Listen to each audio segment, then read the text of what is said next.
third one, and I'm going to talk about forgiveness. And forgiveness is not forgetting, it's just being willing to give up the hurt and the pain.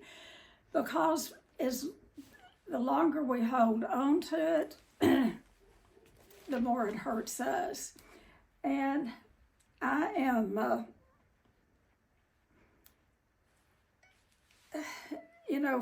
like I said, forgiveness is not about forgetting. It's about releasing the grip that it has on us. And it's very courageous. It's very courageous to let go and allow healing to take the place of the resentment. And the thing about it, we must do our work. We can't just wake up one day and, a lot of times memories go inside and don't appear until adult life. Some people know forever that they've been abused.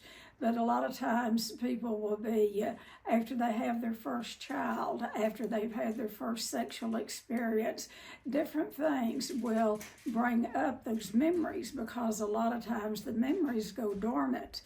And so when those memories begin to come up, it's so important, do not ignore them. Do not ignore them.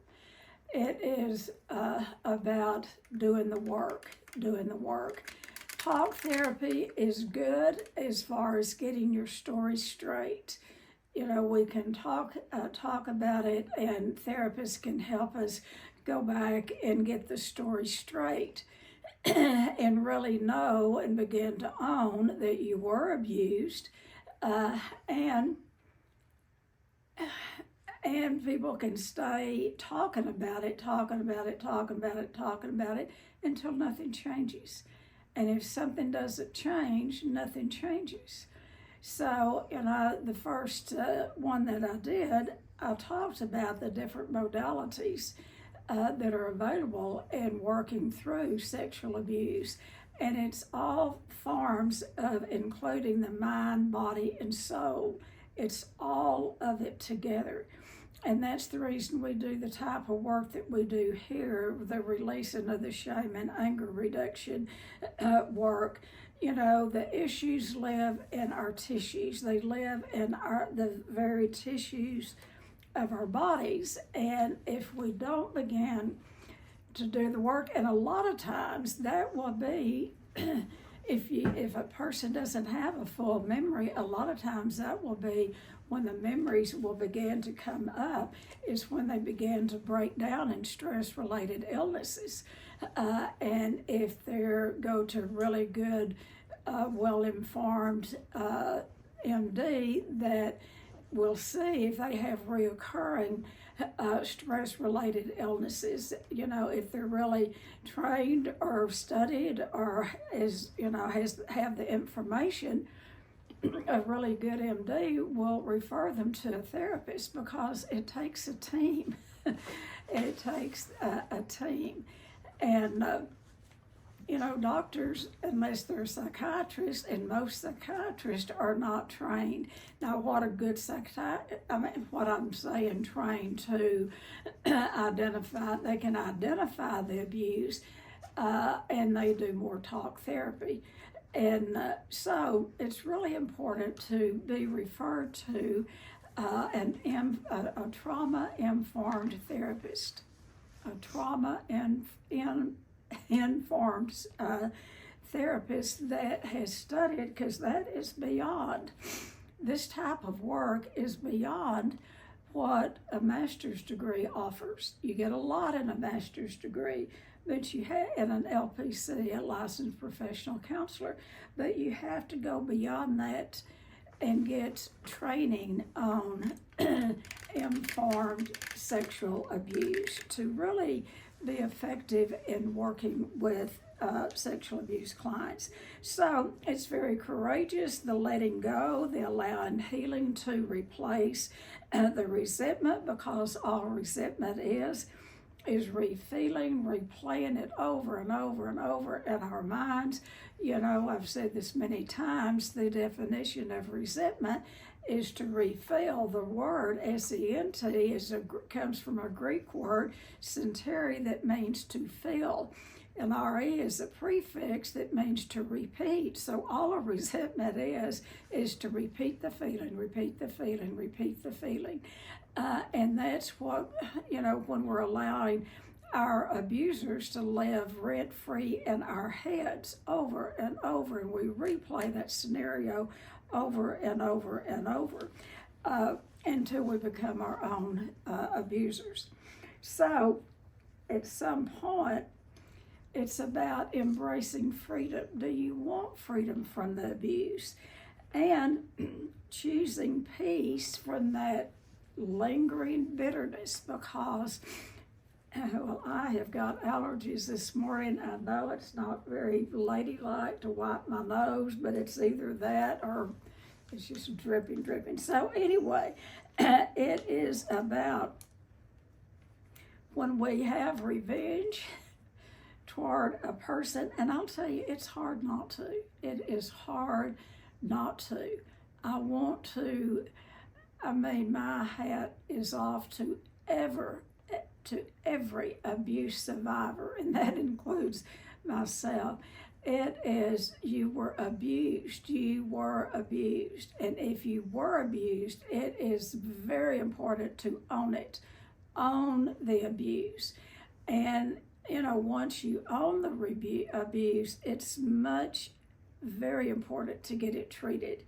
And so instead of hanging on to that revenge, because having revenge and resentment is paying twice for the hurt.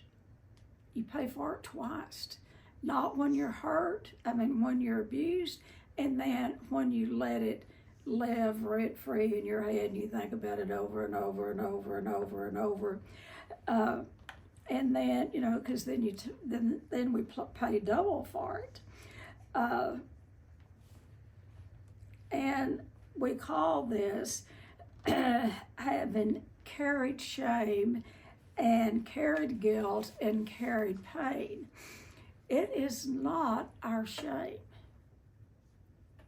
It is not our guilt. It is not the survivor's pain.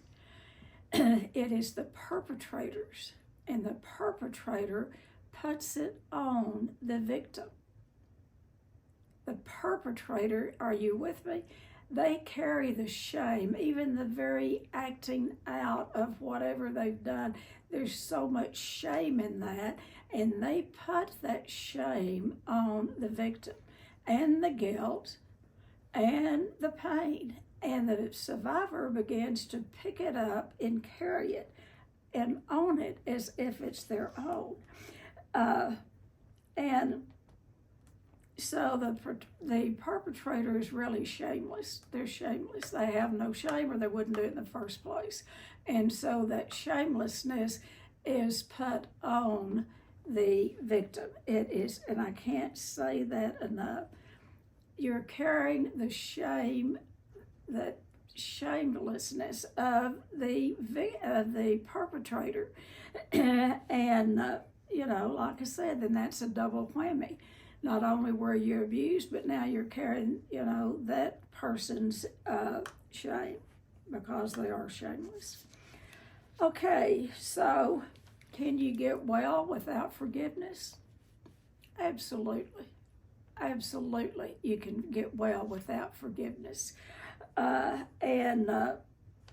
You know, but the thing about forgiveness is, and this is my belief, it may not be yours, but it's my belief, I don't think as human beings that we can actually do the forgiving. I don't know that we have that power to do the forgiving. I think we have the power to turn it over to the God of our understanding.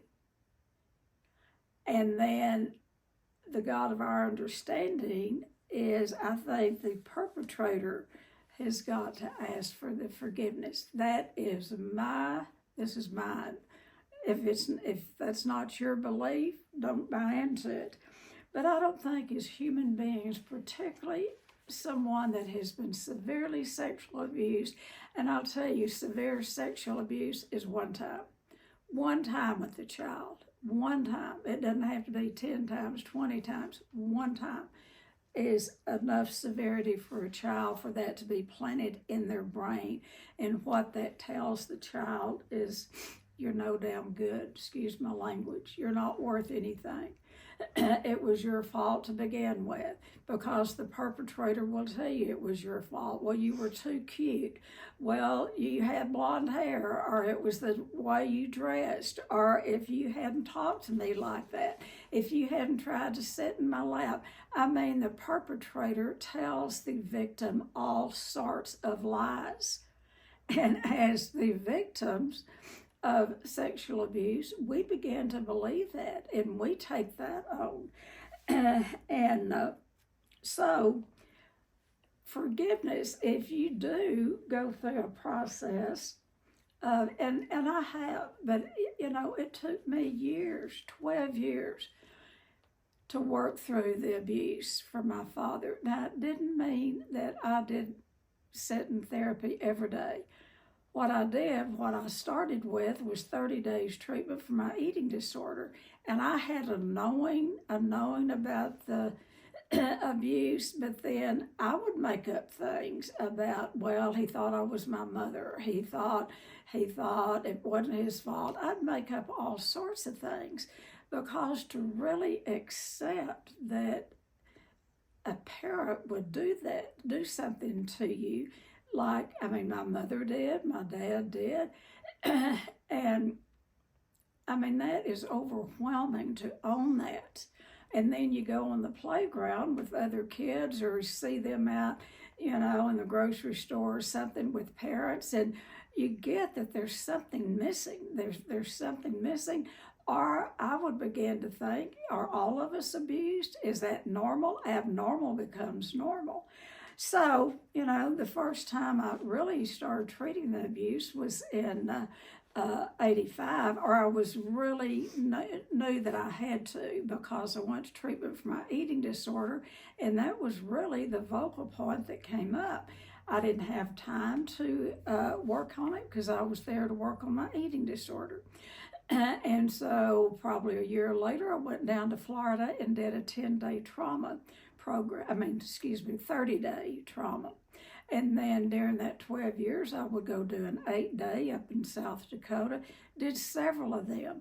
I'd go down to Florida to an expert down there, and I would do several 5 days. I kept doing the work, peeling off the layers, following directions, because I was sick and tired of carrying that load.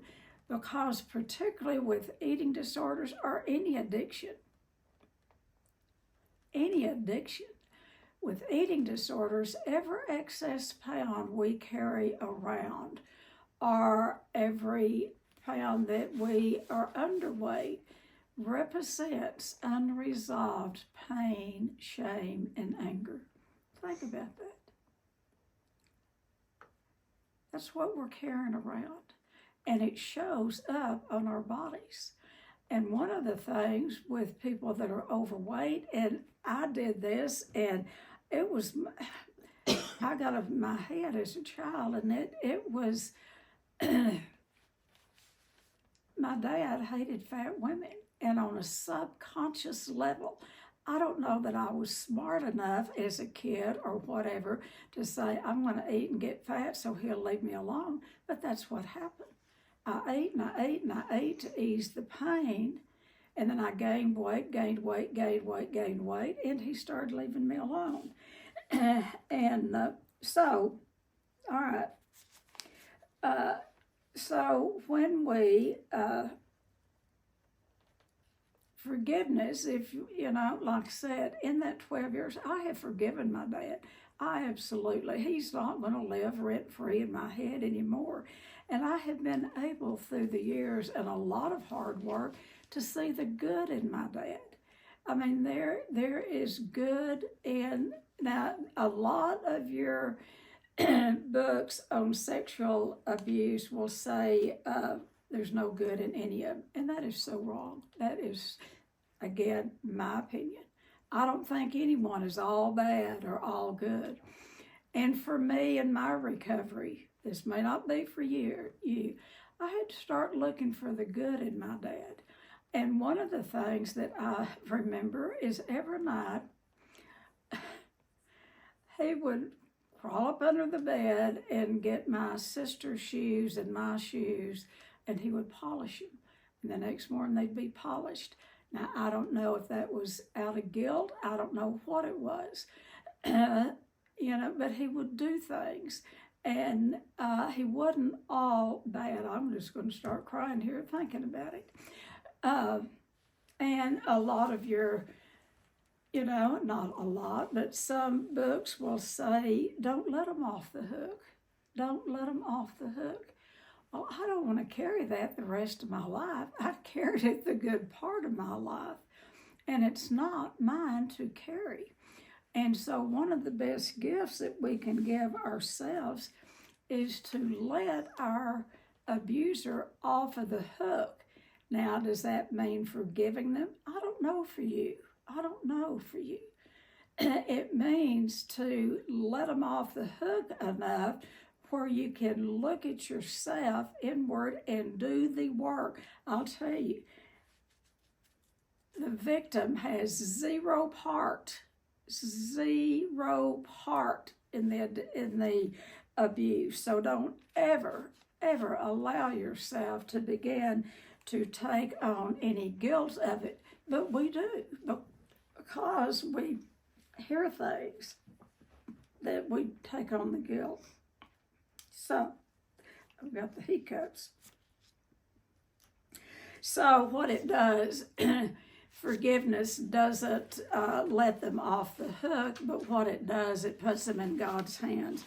And I'll tell you, when I could start practicing, and this is through, now I did a lot of therapy work, and I believe in therapy work or I wouldn't be in the business. I believed in a lot, and so, but what helped me so much was having a good Al-Anon sponsor. A good Al-Anon sponsor that took me through the steps. And she'd had some forms of abuse, but anyway, she took me through the steps. And she helped me see in step 4, the person that I resented the most was myself. I hated my own guts. Why didn't I stay out of his way? Why did I do this? Why did I do that? I took full responsibility. And so she helped me with that. It wasn't a therapist that pointed that out. It was doing a 4th-step inventory. And then I could see, the 4th step is to see what area of our lives have been affected. Well, when you've been abused, it affects every area of your life. It's not exclusive. It affects everything. Okay, so you don't have to forgive the perpetrator in order to heal from the sexual abuse, but you must forgive yourself. That is a must. You must forgive yourself. Do y'all agree that you must forgive yourselves? Because if you don't, you're going to stay stuck in the abuse. And the only person that can forgive you is you, and realizing that you didn't play any part in it. No part. Okay, although it's necessary eventually to, make peace with yourself and move on. And how you make peace with yourself, you do the work. And this, whether this resolution means forgiveness is a personal matter. but I can't stress enough you doing the work. Now, do you have to work on it every single solitary day? No. You do. This is why we do short-term workshops, and we've got one coming up we used to do these a lot in the past, but then we got busy doing something else. We do an intensive once a month. And that is for all addictions or anything that you might be carrying of the past. But we also are going back to doing a survivors workshop. And it will also start on Sunday and end on Friday. And it's going to be for survivors. I love doing them. I used to do them. And we're going to start back doing them. We're going to start once a month and see if there is a need for it. If you still have any part that you feel like you're caring about that abuse, perhaps you could benefit from that Survivors Week. Okay, so there must be a resolution. And so I keep repeating this, the only essential forgiveness is for yourself. So number one, I know y'all sometimes like 1, 2, 3, 4, whatever, but I'm going to give you a little list because that's how my brain operates. I like little lists. This is a little short one. But the number one, you must stop blaming yourself. You must stop blaming yourself. For some reason or other, abuse survivors blame themselves. If you were abused other ways, let's say, some other way except sexual abuse, you would not hold on to it. You would not blame yourself, more than likely. With sexual abuse survivors, somehow we blame ourselves. I shouldn't have been there. I should have said something. We should on ourselves all the time. And then number two, you must forgive yourself for feeling ashamed. Now, this is not shame, this feeling ashamed of the things you've done to cope. You're going to have to get off your own back about that. Because we have found so many ways to ease the pain of living. For me, it was severe chronic overeating. I was a volume eater, and the longer I went, the more volume it took to ease, to push those feelings down.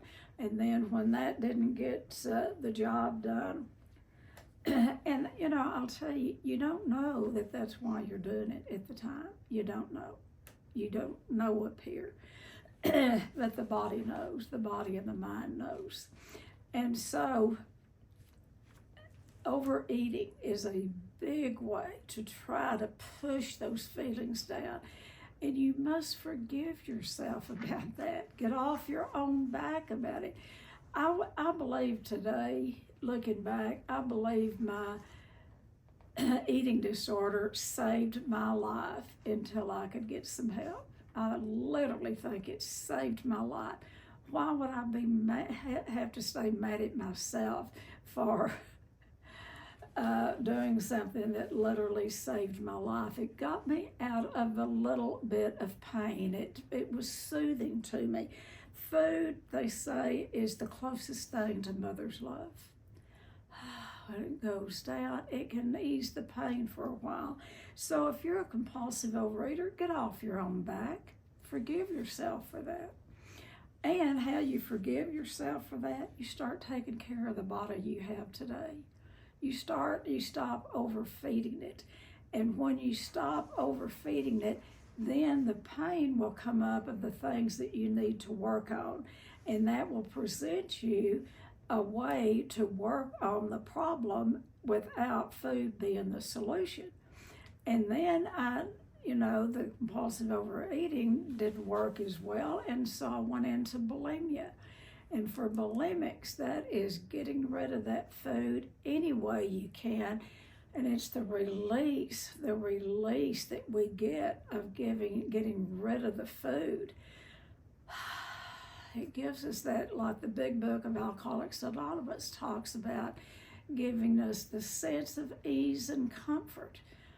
You know, addicts, we are not a bunch of idiots. If we didn't get something out of using a substance, we'd do it a couple of times and think, oh my God, I don't do that anymore, and we'd stop.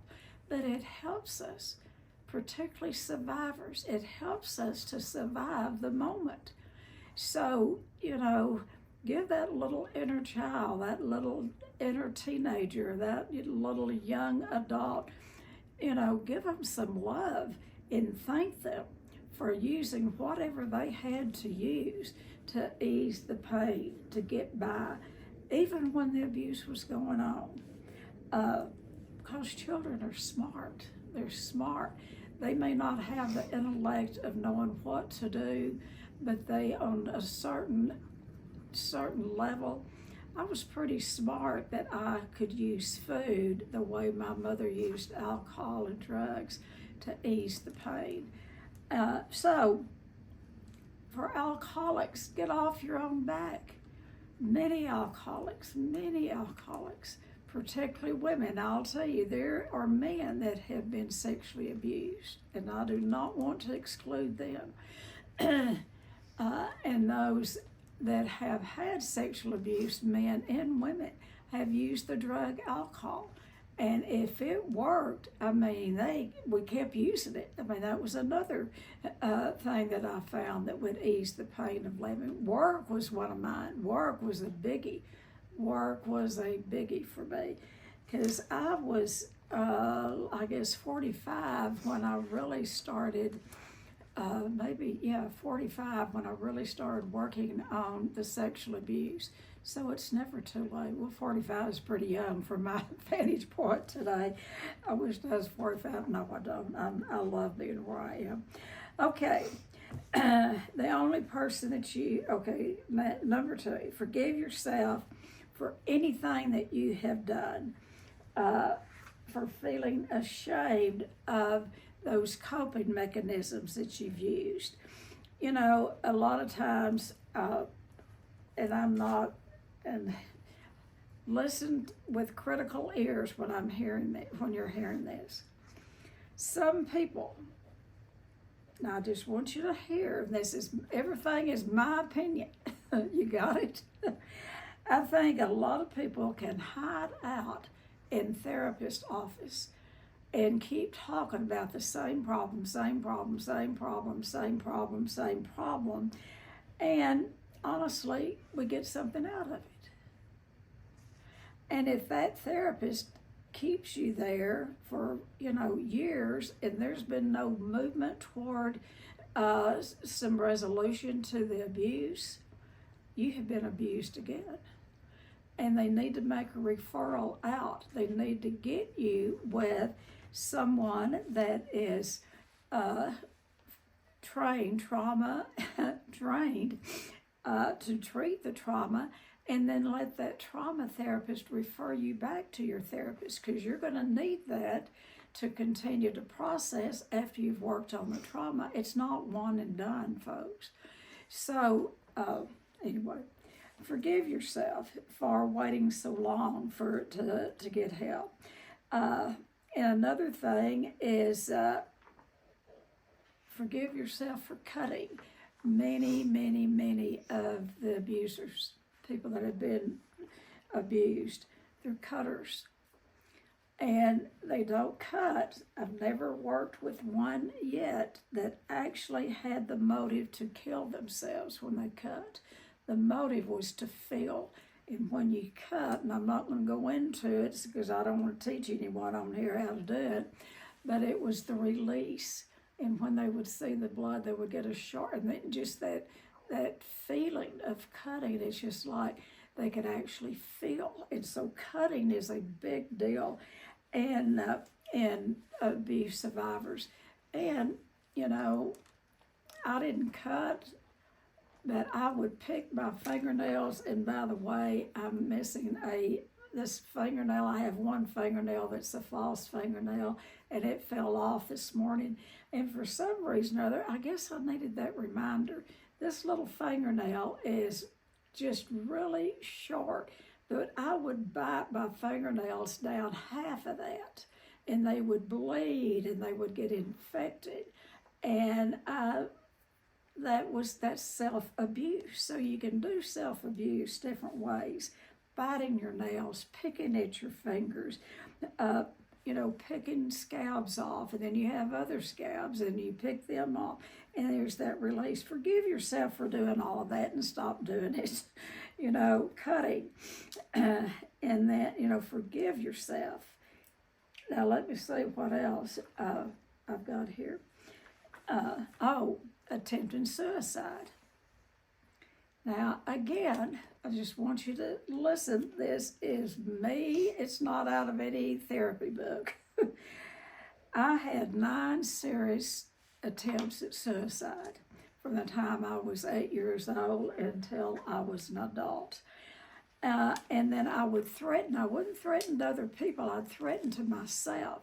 Well, you can get through this today because after all, you're going to kill yourself tomorrow.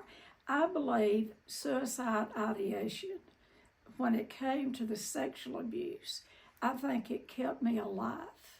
Now, I'm not saying to pick up that tool because it does, after a while, it does not work. But it's like as a child and a young teen, I think I can endure this because after all, I'm going to kill myself tomorrow. So that suicide ideation and then suicide attempts.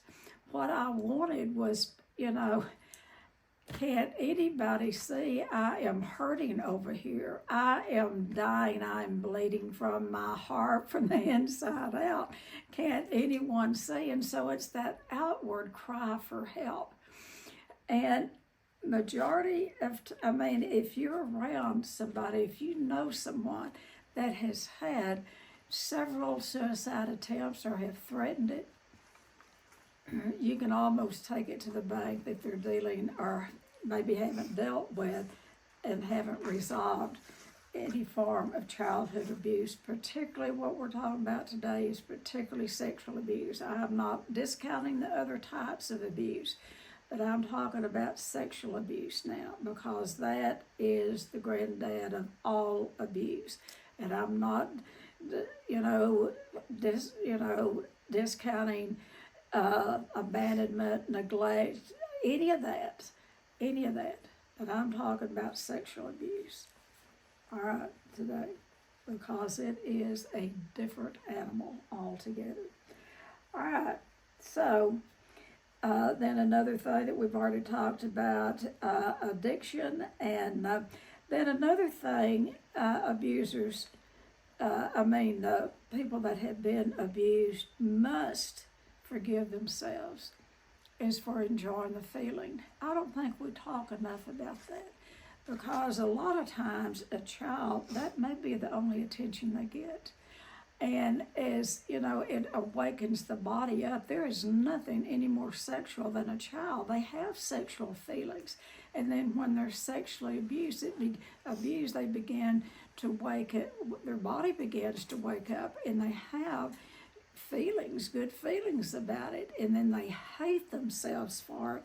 So in order to recover, get off of your own back and forgive yourself for that, because it will, that is one that will really get you, is that knowing that you had got some pleasure out of it, because it is that closeness, it's that getting some attention. Maybe you're the only one in the family that did, so get off your own back about that. And then number 3 is spirituality. Spirituality is staying in touch with the part of you that is choosing to heal. Spirituality is about enlisting the aid of a power greater than yourself and staying in touch with that part of you that wants to heal, however small it is. That's about spirituality. And don't discount that. And the more you get in touch. And I know this is a Southern thing, but I'm going to say it anyway. It is about bless your heart, and love yourself, forgetting coming this far. And, people get mad at God. He can take it. Get as mad at God as you want to, because he can take it. God does not cause abuse. He allows people to have a free will, and the people who abused us had that free will. So you're going to have to come up with your own decision about that. And if you want to be mad at God, like I said, he can handle it. But after a while, you're going to have to make friends with God, because it's going to take a spiritual awakening, a spiritual experience to work through the abuse. It is all about forgiveness. It's all about spirituality. And don't get obsessed with how slow the process is. Don't get obsessed with that. It doesn't matter. Take it little by slow, like my dear friend Pat used to say. Little by slow. Because you're going to peel off layers. You're going to peel off the layers, peel off a layer, come do a survivors, go somewhere, do some experiential body work, get massages, deep tissue massages, do anything to get those issues in the tissues released. Yoga is good, and I'm a yoga expert now. I've been doing yoga for 12 days. If you want to know anything about it, let me know. I'll give you a whole lesson in it. I love it, love it, love it, and I would recommend that. I'm just for waiting so long to do it. My friend Nikki, who really is a yoga master, told me for years that will help you more than anything to release those issues in the tissues. And I called her the other day and thanked her, and she said, well, it's about time. So getting involved with your body, through the massages, and I do, and then, through the yoga, through good exercise, but don't overdo. And I see my friend Jay here, who was a runner, and she would run and she would run, and she would abuse herself by overrunning. And so, it is about doing it with grace, loving yourself through it. And that's what yoga is. It talks all the time about being gentle with your body. Okay, so remember, we're much, much more than the abuse. And one of the things that we can do is we can get obsessed, totally obsessed with our problems, to the point we can't go to work, we can't get a job, we can't go to school, we can't do this, we can't do that. And I'm calling that BS. That is BS. And only you can make the decision to get better. And what you do, and this is me, you go do a piece of work, you go out to life, and you celebrate doing that piece of work. And how you celebrate is you do life. You get up and you go to work the next day. You go to school. You have friends. You do fun things. When those feelings come back, you go do another piece of work. You go get a massage. You don't just stay in it all the time, because it's out to get you. And for any therapist to tell a client that you can't live a full life until you work through all of this, they need to be sued for malpractice. See, I get way out there. I don't care. I'm 81 years old, and I'm going to say what I want to say. But it's malpractice to tell people you've got to get all the work done before you can live. That is BS. You do a layer at a time, a layer at a time, a layer at a time, and one day you will wake up and you say, I am done. I am not going to do this anymore, because I had become my own abuser by giving the abuser too much power. And I am done.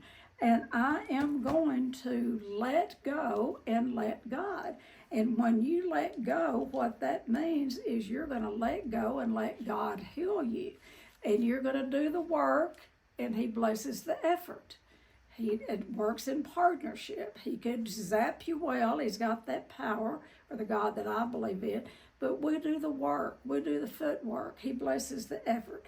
And then we go live our lives. And when that pain comes up, you know, you have a smell, or you smell something, or you hear music, you hear something that triggers another memory, go work on that and get rid of that, and then go back to your life. Do not give your life away to the abuser. I have stopped sharing and gone to preaching. And what I want to read is a poem here to close with. And what it says is, and this was written by a reverend, I can't remember her name, that I should have down here, but I don't. But anyway, I did not write this. I'm giving this reverend credit. And so the name of this is I Just Let Go. I just let go. Without a thought or a word, I let go. I let go of fear. I let go of the judgments. I let go of the confluence of opinions swarming around my head. I let go of the committee of indecision within me. When you've been sexually abused, it's like you can't ever make a decision. And this is about letting that go. And I let go of all the right reasons, wholly and completely.